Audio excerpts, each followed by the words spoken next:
Welcome to the deep dive.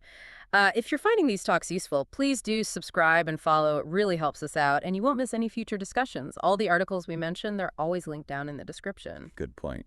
So today we are digging into two really, I think, quite sharp articles by Szilvia Olah. They kind of get right to the core of why a lot of companies seem to be, well, spinning their wheels a bit. Yeah, they're not just pointing out problems, are they? They offer a pretty strong take on why things aren't working. Exactly. We're looking at expertise versus experience, which just came out this April, and also the ridiculous hierarchy, where are the experts from, back in February.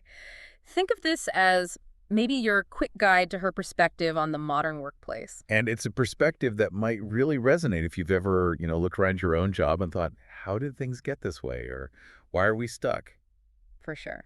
So let's dive in. One of the big themes is this danger of mixing up experience with actual expertise. Right, Ola kicks off expertise versus experience with that story, doesn't she?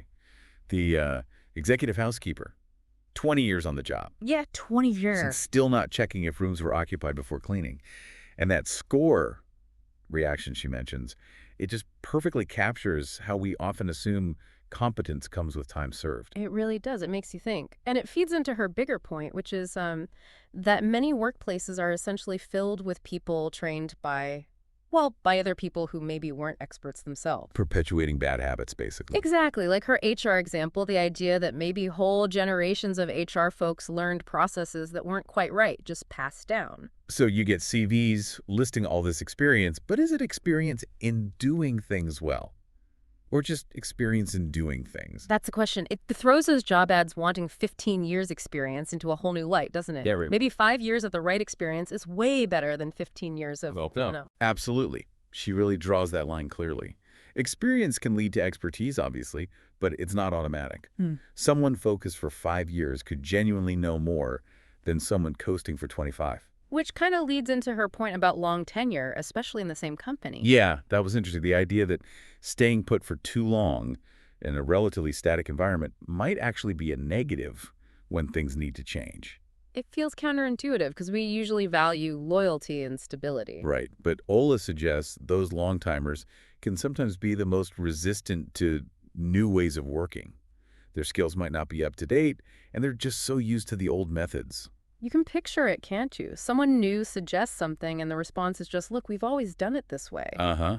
And she contrasts that with people who've moved around, seen different systems, different management styles. They bring a wider toolkit. Knowing only one way, especially if it's not the best way, can be a real disadvantage. And this ties into who gets picked to train new people, All right? Oh, yeah. The Stephen anecdote. Yep. That really landed. It did. The experienced guy, Stephen, who knows the old system inside out but actively resists doing things in a clearly better, faster way. And he's the one training the new hires. Yeah. You can just imagine the frustration. You come in, maybe you see a better way, and you're shut down by the person supposed to be teaching you. Sets him up for failure almost, or at least major disengagement. You just think, what's the point? Exactly. Which transitions nicely into her other article, The Ridiculous Hierarchy. Because her argument there is that the real problem holding companies back isn't a lack of ideas, the suggestion boxes and innovation drives. Yeah, the innovation theater sometimes. Right. The real problem, she says, is a lack of actual experts within the structure.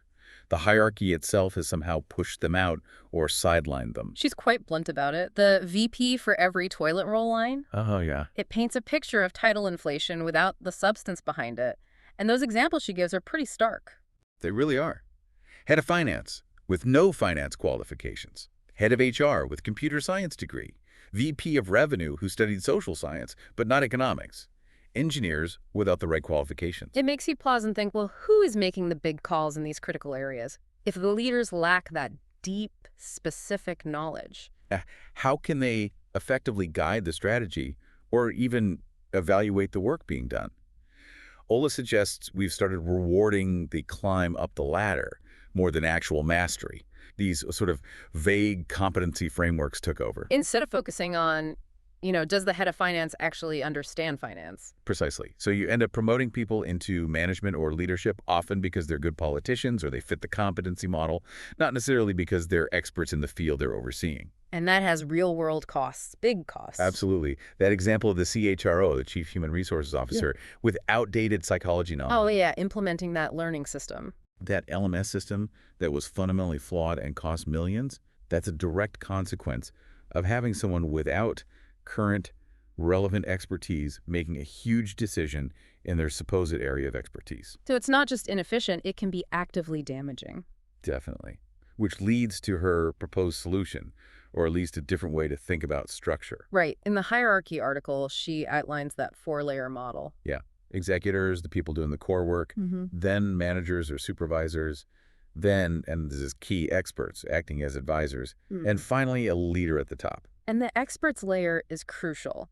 These are people valued and paid well for their deep knowledge, not necessarily for managing people. Exactly. They're the go-to sources for strategy, for technical insight, and importantly, it gives them a path to progress without forcing them into management if that's not their strength or interest. Which challenges that whole up or out, or management is the only way to get ahead mentality. It does. Olah suggests, I think quite persuasively, that lots of people end up in management just because that's where the prestige and the bigger salaries are in traditional structures, not because they're brilliant people managers. So create a parallel path, value the deep specialist. Right. Recognize that management itself is more of a generalist skill set, coordinating people, resources, processes. It's different from deep domain expertise.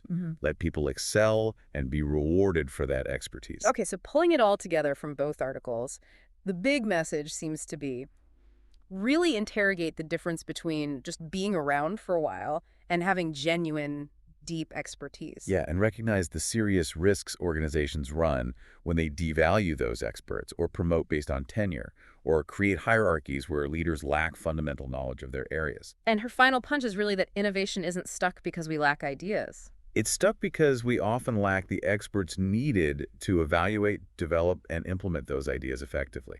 The knowledge base isn't there in right places. It creates this tension, doesn't it? Where the very structure of many companies might be working against finding and keeping the people who could drive real progress. It really makes you reflect. It does. So maybe a final thought for everyone listening. Take a look around your own workplace. How is expertise really valued? Is it genuinely prioritized? Or is longevity, or maybe just fitting in, given more weight? What could change if that deep, specialized knowledge was truly empowered? It's a powerful question. And on that note, Szilvia Olah actually has a second book coming out soon, apparently around April or May, called Blind Leading the Disengaged: From Kindergarten to Employee Experience. Sound like it'll dive even deeper into solutions for people management. So definitely one to look out for if this discussion sparked your interest. Yeah, sounds relevant. Absolutely.